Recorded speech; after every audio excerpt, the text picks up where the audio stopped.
So after we talked about why we're screening, now we're looking at what do we do with the screen. And one of the main things, one of the main purposes would be to differentiate between things, whether they're mobility problems or stability problems. Again, following that joint by joint kind of process.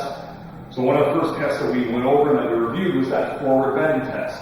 And again, I encourage you to have patients to do this often. Get them in the habit of kind of redoing these tests almost every time they come in. It doesn't take a lot of time, but we just look at that simple forward bend that we were working on. Again, not just purely a hamstring range of motion test, but a good core stability test, an evaluation of whether we hip hinge. Do I organize the middle of my body? Do I maintain that kind of midline organization, midline stabilization? Do I demonstrate good weight transfer and hinging from my hips?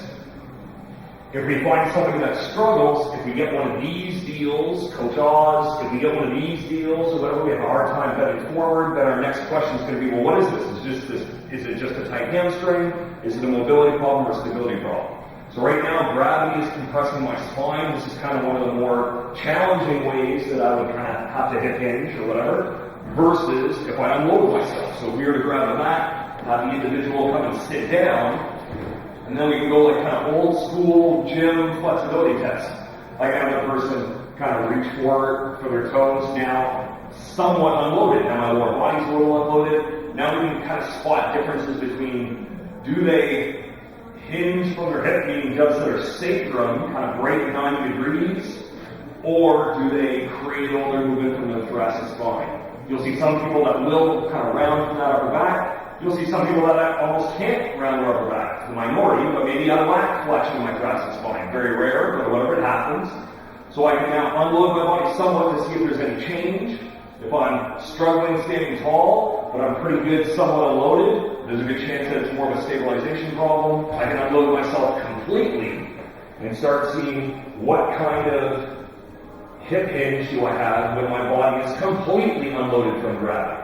So if we have someone challenged touching their toes or challenging that hip hinge when they're upright, but they do a fantastic job of it when they're unloaded, then obviously we have a stabilization problem. If I still really struggle to get that leg in the air, or I really want to bend the knee or whatever, I'm just not effective at doing this, then we're definitely going to have some kind of mobility issue. I can then come and passively kind of challenge their leg, again, to differentiate between kind of active and passive problems.